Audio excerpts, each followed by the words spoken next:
Table से शादी। Don't worry दी, मैं उन्हें मना लूँगी और आप चिंता मत करिए, मैं उन्हें कॉस्ट्यूम भी पहनाऊँगी, निमी ने चहकते हुए कहा। यह सब बोलते हुए उसके चेहरे पर एक बहुत मासूम लेकिन शैतानी भरी स्माइल थी, जैसे कि उसने अभी से ही अंश को कॉस्ट्यूम में इमेजिन कर लिया हो कि वो कैसा लगेगा। ठीक है निमी, लेकिन भाई अगर कॉस्ट्यूम ना पहने तो प्लीज़ फोर्स मत करना। क्या पता इसे वो पार्टी में आने के लिए ही मना कर दे, माला ने कहा, क्योंकि उसे इस बात पर पूरा यकीन था कि अंश कभी भी इस टाइप के कपड़े नहीं पहनने वाला है। उसे अपने 3 पीस सूट या फिर सिंपल कैजुअल कपड़े ही पसंद थे। अब आगे निमी ने तो माला को इस बात का विश्वास दिला दिया था कि वो अंश को हेलोवीन थीम पे ड्रेस पहना के ही रहेगी, लेकिन क्या ऐसा वाकई में होगा? खैर, अंश निमी से इतना प्यार करता है कि अगर निमी उसे प्यार से बोलेगी तो यह अजूबा भी हो सकता है। इसीलिए तो निमी खुद भी इतना ज़्यादा श्योर थी इस बात को लेकर। वहीं माला भी अब इस बात को सुनकर खुश हो गई थी कि अंश पार्टी में आएगा, और तो और माला इस बात को लेकर भी एक्साइटेड थी। वाह, अंश सर को किसी हॉरर कॉस्ट्यूम में देखना, वाह क्या नसीब है मेरा, रियान ने बहुत ही खुशी के साथ कहा। वहीं निमी ने उसकी बात सुन के कहा, इसमें कौन सी बड़ी बात है कि वो हॉरर कॉस्ट्यूम पहनेंगे तो? वैसे भी मुझे एक टाइम पे तो वो किसी डेविल से कम नहीं लगते थे। डेविल? आर यू श्योर निमी? इतना डैशिंग लड़का तुम्हें डेविल लगता था? आई थिंक तेरे दिमाग का फेस सच में ढीला है, रियान ने निमी का मजाक उड़ाते हुए कहा, जिसे सुनकर निमी का मुंह बन गया और वो सोचने लगी थी कि ये रियान जो भी बोल रहा है उस बात पर कहीं कोई लॉजिक नहीं था कि रियान ने कभी अंश का पुराने वाले रूप देखा था जो निमी ने देखा था शादी से पहले। यही सब सोच के निमी बोली, हाँ ये बात तुम 1.5 साल पहले नहीं बोल पाते। माला निमी की बात सुनकर हंसने लगी और बोली, अच्छा ठीक है, अब लड़ना मत तुम दोनों, हमारे पास टाइम बहुत कम है तो अब काम स्टार्ट करना चाहिए, और मैं एक बार आदि को कॉल करके देखती हूँ। ठीक है दी, मैं भी गेस्ट की लिस्ट बना लेती हूँ और उसके बाद सबसे बात, निमी ने यह कहा और वहाँ से चली गई। अभी सुबह के करीब 10 बज रहे थे। इस वक्त निमी अदिति को अपनी गोद में लेकर बैठी हुई थी और उसके हाथ में एक पेपर था और दूसरे हाथ में उसका फ़ोन। निमी एक एक करके लिस्ट के अनुसार सबको कॉल कर रही थी और उन्हें कल रात की पार्टी के लिए इनवाइट कर रही थी। वहीं निमी ने सबसे लास्ट में तानिया को कॉल किया। निमी ने ऐसा इसलिए किया क्योंकि तानिया से वो जब भी बात किया करती थी तब से 1-2 घंटे तक वो बात ही करती रह जाती थी। यही सब सोच के निमी ने तानिया को सबसे लास्ट में कॉल किया। निमी ने जब तानिया को कॉल किया तब एक ही बार में उसने कॉल रिसीव नहीं किया था। कमाल है, ये लड़की वैसे तो एक ही रिंग में कॉल रिसीव किया करती थी, लेकिन आज लास्ट रिंग तक नहीं किया। आज तो कॉलेज भी नहीं होगा, फिर क्यों रिसीव नहीं कर रही है? एक बार फिर से कॉल करती हूँ। निमी ने फिर से तानिया को कॉल किया। इस बार तानिया ने लास्ट रिंग होने के बाद कॉल रिसीव किया और मासूम सी आवाज़ में बोली, हाँ निमी बोलो, क्या हुआ? क्या हुआ मतलब? तुझे क्या हुआ है जो इतनी सैड आवाज़ में बोल रही है? तानिया सब ठीक है ना? निमी ने चिंता करते हुए तानिया से सवाल किया। उसे तानिया की आवाज़ सुन के साफ पता चल रहा था कि तानिया किसी बात को लेकर जरूर परेशान है। वहीं तानिया ने जब निमी की बात सुनी तब खुद को नॉर्मल करके बोली, कुछ भी तो नहीं हुआ है, तुम क्यों पूछ रही हो ये सब? मैं क्यों पूछ रही हूँ? तेरी आवाज़ ही ऐसी है कि जिससे साफ पता लग रहा है कि तू परेशान है। नहीं यार, बस ऐसे ही लड़ाई हो गई है जीत से, तानिया बोली। जीत तानिया का बॉयफ्रेंड है, जो अभी कुछ महीने पहले ही बना था, जब तानिया अपने घर गई थी। वहीं निमी ने जब सुना कि आखिर क्या बात है, तब जाके उसने चैन की सांस ली, क्योंकि रिलेशनशिप में लड़ाई होना कोई बड़ी बात नहीं थी। निमी अपने शादी से तो ये जान ही गई थी कि रिलेशनशिप में लड़ाई होना भी ज़रूरी होता है। इसीलिए निमी बहुत आराम से बोली, अच्छा ये बात है, चल कोई बात नहीं, अब मुझे टेंशन नहीं है। अच्छा मैंने ये कहने, निमी ने इतना कहा ही था कि तभी तानिया उसे बीच में काटते हुए बोली, क्या कहने का मतलब है तेरा? कोई बात नहीं, मेरी और जीत की सीरियस लड़ाई हुई है, जिस वजह से मैं उससे बात नहीं कर रही और मुझे डिप्रेशन हो रहा है, और तू बोल रही है कि कोई बात नहीं है। तू कैसी दोस्त है? कम से कम लड़ाई का कारण पूछ। ये बोल कि मैंने जो किया सही किया, मुझे मोटिवेट कर। अरे चुप कर तू, मैं किसी के रिलेशनशिप में कोई एडवाइस नहीं देती हूँ। और रही बात लड़ाई की, तो कपल्स में ये सब होता रहता है, इसीलिए मैं कुछ नहीं बोलने वाली हूँ। निमी तानिया से बात करते हुए अदिति को भी खिला रही थी। अदिति जगी हुई निमी की गोद में हाथ पैर चला रही थी और बच्चों वाली क्वीट आवाज भी निकाल रही थी, जिसे सुनकर तानिया बोली, ओ ये अदिति की आवाज़ भी कितनी क्यूट है ना। हाँ मुझे पता है, मेरी बेटी है इसीलिए। अच्छा तो ये सारी बातों को छोड़ और ये सुन कि कल मिता का बर्थडे है, तो हम पार्टी घर पे ही कर रहे हैं और थीम पार्टी है हेलोवीन। ओह वाह, फाइनली कुछ अच्छी बातें सुनी मैंने आज, वो भी तेरे मुंह से। अभी तक मैं डिप्रेशन में थी, लेकिन अब मैं पार्टी के मूड में आ चुकी हूँ, तो मैं अब खुश हूँ। वहीं निमी भी यही सुनकर खुश हो गई और दोनों प्लानिंग करने लगे कि क्या क्या करना है। और ठीक वैसे ही जैसा निमी ने सोचा था, तानिया से बात करते हुए 1 घंटे से ज़्यादा हो चुका था, लेकिन वो दोनों अभी भी बातें किए जा रहे थे। ऐसा ही होता है, जब 2 अच्छे दोस्त आपस में बात करने लगते हैं, तब समय का पता ही नहीं चलता। निमी का ध्यान बात से तब हटा जब उसकी गोद में अदिति रोने लगी। अदिति के रोने की आवाज़ सुन के निमी ने फ़ोन रखा और अदिति को दूध पिलाकर उसे सुला दिया। निमी को अब जाके ध्यान आया था कि उसे तानिया से बात करते हुए कितना ज़्यादा समय हो गया है।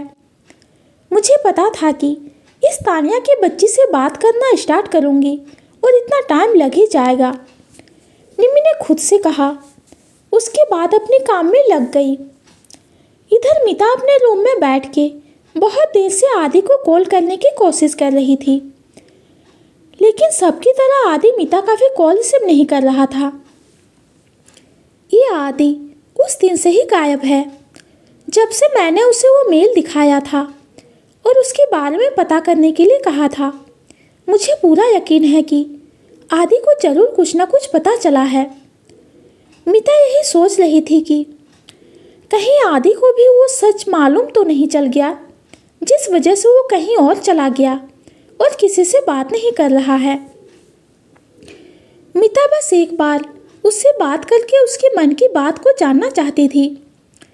मिता ने अपनी सच्चाई को एक्सेप्ट कर ली और साथ ही राघव जी की बात मान उसने इस बारे में ज़्यादा सोचना जरूरी नहीं समझा। मिता अपनी सोच में थी, तभी उसके रूम में काव्या जी आई और मिता को देखकर बोली, क्या हुआ मिता, तुम परेशान दिख रही हो।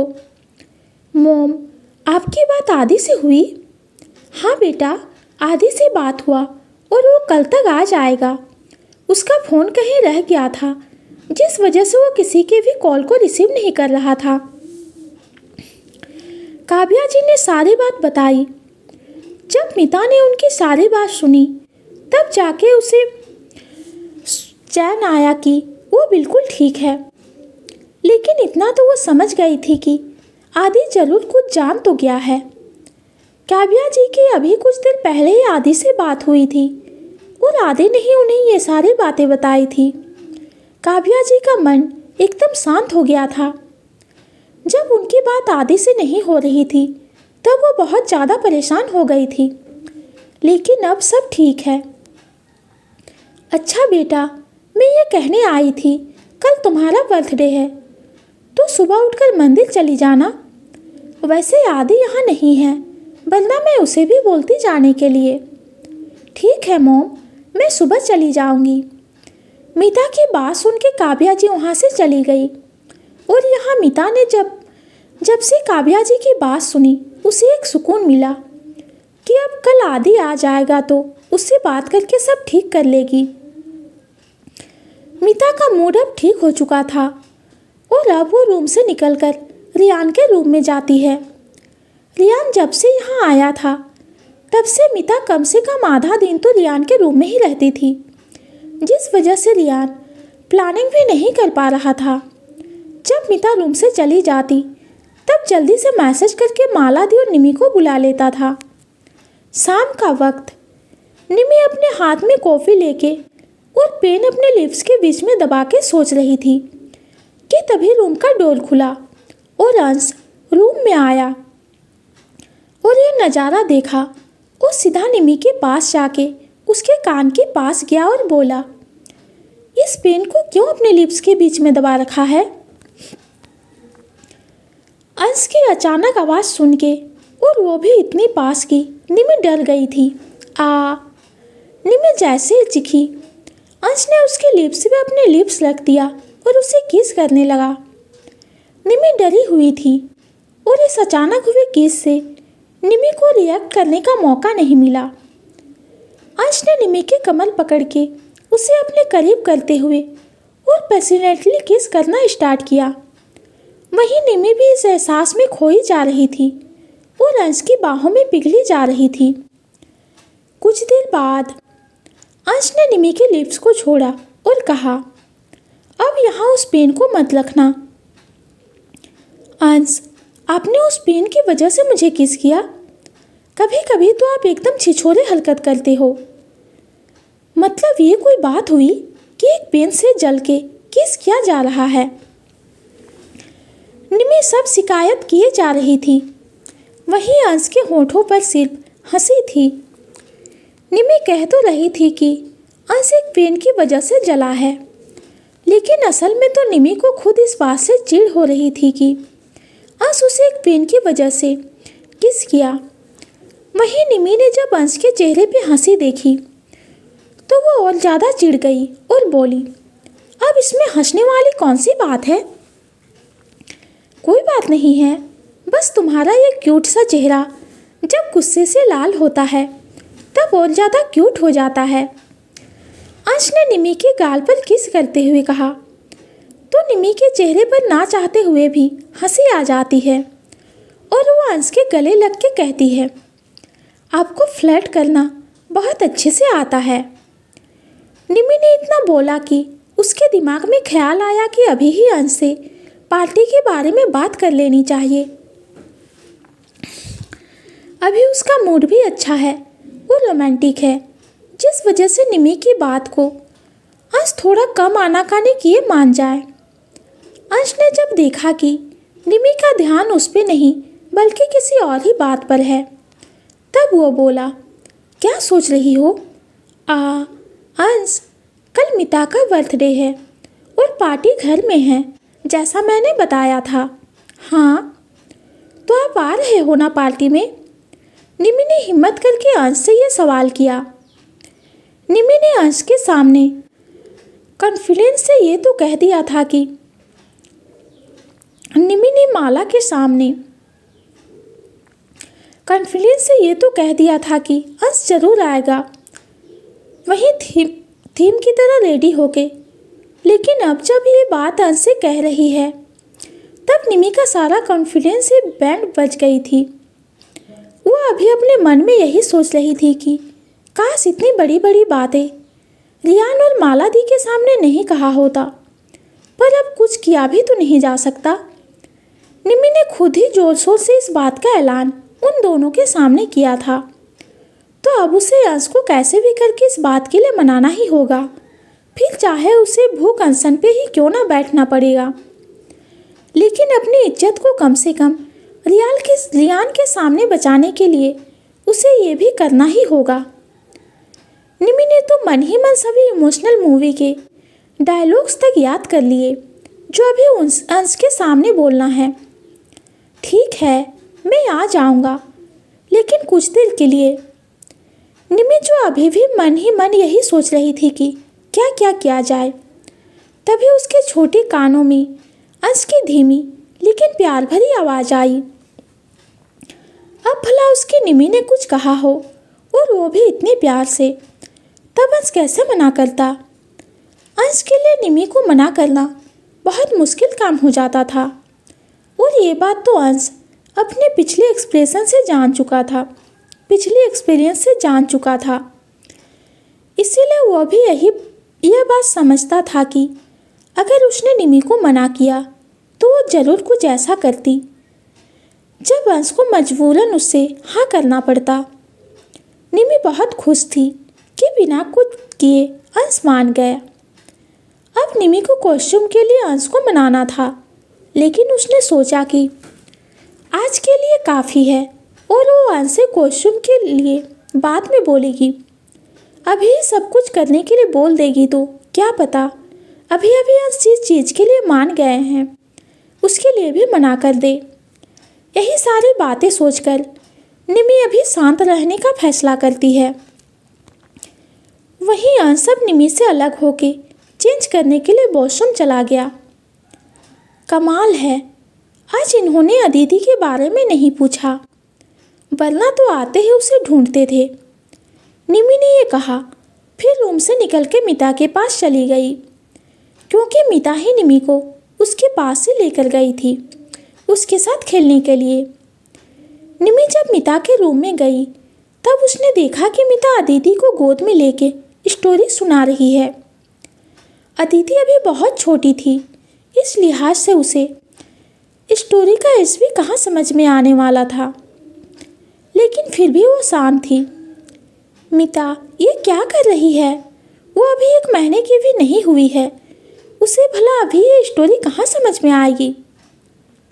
अरे तो क्या हुआ, मैं रोज़ उसे स्टोरी सुनाऊंगी, क्या पता उसे कभी समझ आने लगे तो। ज़रूरी है उसे शुरू से अच्छी अच्छी चीज़ें सिखाते रहना चाहिए, मीता ने बहुत ही प्राउड के साथ कहा। मीता की बातों का कोई लॉजिक नहीं था, फिर भी उसे अपनी बात पे बहुत ही प्राउड फील हो रहा था कि वो इतना सोच रही है। निमी ने कुछ नहीं कहा और अदिति को गोद में लिया। वहीं मीता ने जब ये देखा तो वो बोली, इसे कहाँ ले जा रही है? इसके डैड आ गए हैं और कभी भी इसे ढूंढने लगेंगे। निमी की बात सुन अब मीता ने कुछ नहीं कहा, लेकिन अदिति के साथ खेलने के अभी भी उसका मन नहीं भरा था और मीता और ज़्यादा उसके साथ खेलना चाहती थी। लेकिन वो भी समझ सकती थी कि अंश अभी ऑफिस से आया था, जिस वजह से ऑफकोर्स वो अपनी प्यारी बेटी को देखना चाहेगा। यही सब सोच के मीता ने आगे निमी से कुछ नहीं कहा। वहीं निमी जब अदिति को रूम में लेकर गई तभी अंश भी वॉशरूम से बाहर आया था और इस वक्त अंश ने एक ब्लैक कलर की लोअर और सिंपल राउंड वाली वाइट टी शर्ट पहनी हुई थी। निमी जब भी अंश को देखती बस देखती ही रहती और सोचती, भगवान ने अंश को बहुत ही फुर्सत से बनाया होगा, इसीलिए तो उसमें हर एक चीज़ इतनी परफेक्ट है। वैसे तो लोग कहते हैं कि दुनिया में कोई भी इंसान परफेक्ट नहीं होता, उनमें कोई ना कोई कमी रहती है, लेकिन अंश के मामले में ये बात भी फेल हुई, क्योंकि अंश ही एकमात्र इंसान होगा जिसमें रत्ती भर भी दोष नहीं है। क्या हुआ निमी? निमी जो ना जाने कब से गेट के पास हाथों में अदिति को लिए खड़ी होकर अंश को बस एकटक देखे जा रही थी। अंश की बात सुन वह होश में आई और बोली, कुछ नहीं, कुछ भी तो नहीं हुआ है, मुझे क्या होगा? निमी ने एकदम हड़बड़ा के जवाब दिया।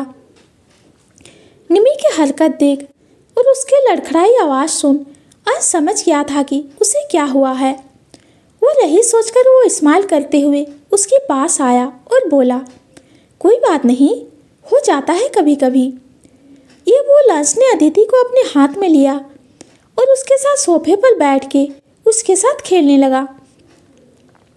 क्या क्या हो जाता है कभी कभी? निमी अपने होश में आते हुए अंश की बात सुनकर बोली। उसे अंश की बात के पीछे का मतलब और ये भी कि अंश समझ गया है कि अभी कुछ देर पहले उसके मन में क्या चल रहा था।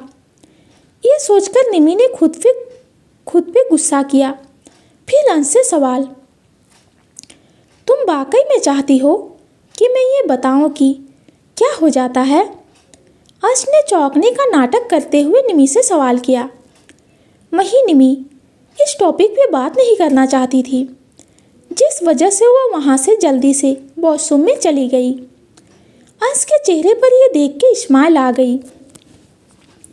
तो दोस्तों, आगे की स्टोरी जानेंगे हम अगली वीडियो में। आज की कहानी आप सबको कैसी लगी कमेंट में ज़रूर बताइए। कहानी पसंद आती है तो चैनल को लाइक और सब्सक्राइब कीजिए। कहानी सुनने के लिए आपका बहुत बहुत धन्यवाद।